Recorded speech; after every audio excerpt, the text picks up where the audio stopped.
sambangi. Pemerintahan kolonial Belanda membangun gua ini pada 1912.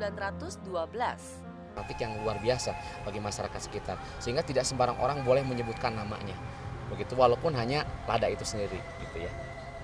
Kata lada yang dianggap keramat bagi warga sekitar, apakah memiliki keterkaitan dengan budaya masyarakat Bandung?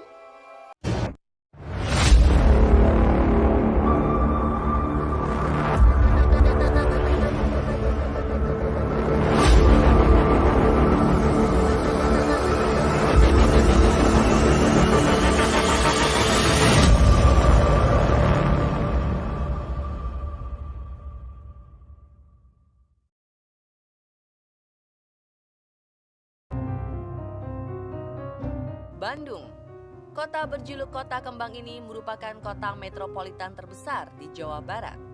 Banyak sejarah penting terjadi di Bandung. Tak ayal jika kemudian Sang Paris van Java menjadi saksi bisu masa penjajahan Belanda dan Jepang. Beberapa bangunan dan gedung-gedung khas zaman kolonial Belanda masih berdiri kokoh di sini. Menariknya, peninggalan zaman kolonial Belanda dan Jepang tak hanya berupa bangunan-bangunan khas saja. Nama Bandung juga kerap dengan misteri di balik keberadaan gua Belanda dan gua Jepangnya. Terletak di wilayah Taman Hutan Raya Insinyur Haji Juanda, gua Belanda dan gua Jepang menjadi destinasi yang bisa Anda sambangi. Pemerintahan kolonial Belanda membangun gua ini pada 1912.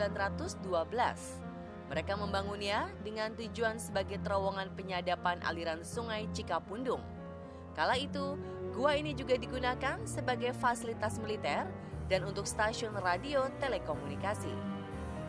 Menurut informasi, bukan tanpa alasan, Belanda memilih membangun gua di area ini. Hal ini dikarenakan lokasi gua merupakan lokasi yang terisolir, namun dekat dengan pusat kota Bandung. Sekitar 700 meter dari gua Belanda ada gua Jepang. Gua ini menjadi saksi bisu kerasa kekuasaan pada zaman tentara Dai Nippon.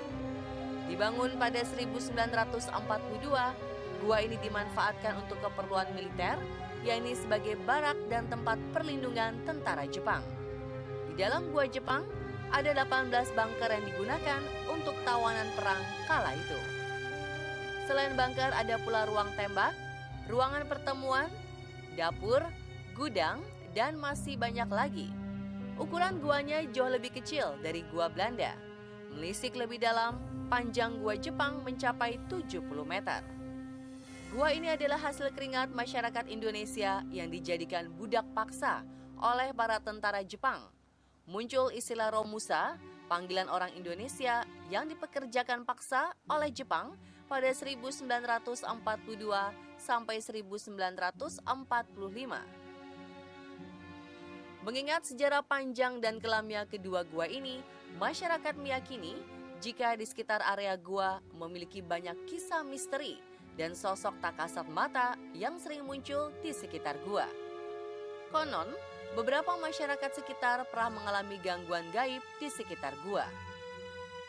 Waktu itu sempat ke daerah sana, gua Belanda, gua Jepang, ya biasa aja sih. Waktu itu nggak terlalu ada kejadian aneh-aneh. Cuma pas ketika kita mau pulang, waktu itu sekitar pukul 2 pagi, itu mau pulang, ya biasa orang mau iseng ya, penasaran Kak, mau ngomong lada tuh.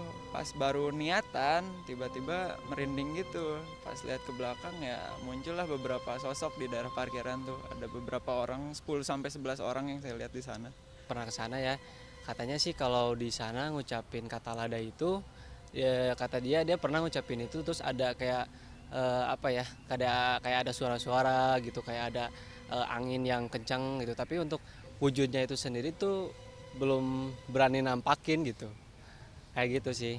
Kalau temen aku ke sana tuh, waktu itu dia pokoknya main gitu sih, sama kayak penasaran juga sama video yang udah orang buat. Nah, akhirnya dia penasaran tuh datang ke sana. Pas ke sana dia cobain lada teriak-teriak kayak gitu, tapi dia nggak kenapa-napa. Iya. Ada sosok perempuan berambut panjang, sosok prajurit zaman penjajahan, hingga sosok tanpa kepala.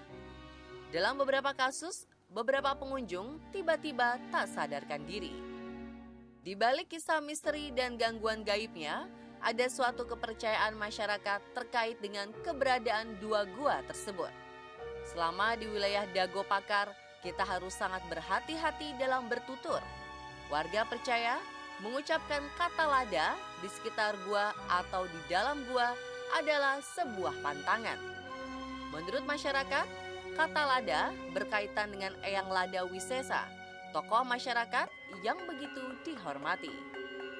Itu di dalam tanda petik ya, dilarang dikatakan di sekitar gua khususnya, itu karena ada kepercayaan yang mana dipahami oleh masyarakat sekitar atau diketahui oleh masyarakat sekitar. Mereka menghargai tokoh, salah satu tokoh sentral, tokoh masyarakat yang disakralkan, yang lada itu diambil dari kata nama dari Eyang Lada Wisesa.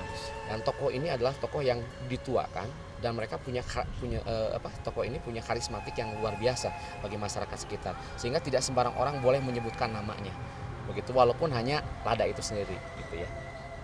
Kata lada yang dianggap keramat bagi warga sekitar, apakah memiliki keterkaitan dengan budaya masyarakat Bandung? Sebenarnya dari aspek kata tentu ada kaitannya dengan masyarakat Bandung. Lada itu diambil juga ada konotasinya dengan bahasa Sunda. Lada itu pedas bahasa Indonesianya. Jadi lada, orang Sunda mengatakan aduh lada, artinya aduh pedas begitu ya. Jadi dari segi emosional ungkapan bahasa, kata lada itu adalah ungkapan pedas bagi masyarakat orang Sunda. Tentu kaitannya lada, antara lada dengan yang di dalam tanda petik tidak boleh dikatakan di gua ini, ada dua hal yang berbeda. Lada yang tidak boleh diucapkan di gua itu karena kaitannya dengan Eyang Lada Wisesa, nama seseorang yang disakralkan, sementara lada yang dipahami dalam bahasa Sunda adalah untuk ungkapan kata pedas itu sendiri. Jadi dua hal yang berbeda menurut saya. Konon, tokoh Eyang Lada Wisesa adalah salah satu tokoh yang merasakan era zaman kolonial Belanda. Beliau merupakan salah satu tokoh bangsa Indonesia yang melakukan perlawanan saat zaman penjajahan Belanda. Dengan kolonial Belanda, saya prediksi atau saya interpretasi memang ada hubungannya. Sementara kalau dengan kolonial Jepang itu tidak ada kaitannya. Jadi Hindia Belanda itu cukup lama menjajah kita, 350 tahun, dan Eyang Lada Wisesa diperkirakan dia adalah tokoh perlawanan dalam tanda petik masyarakat di sana yang melawan terhadap Hindia Belanda. Begitu. Tapi dia punya karismatik, nilai-nilai keagamaannya cukup kuat sehingga tidak sembarang orang bisa mengatakan nama beliau dengan mudah begitu saja, saking karismatiknya. Dan tentu dia adalah salah satu tokoh perlawanan bangsa kita terhadap kolonial Belanda. Itu yang saya pahami. Di zaman yang sudah modern seperti ini, apakah masyarakat masih percaya dengan adanya mitos tersebut?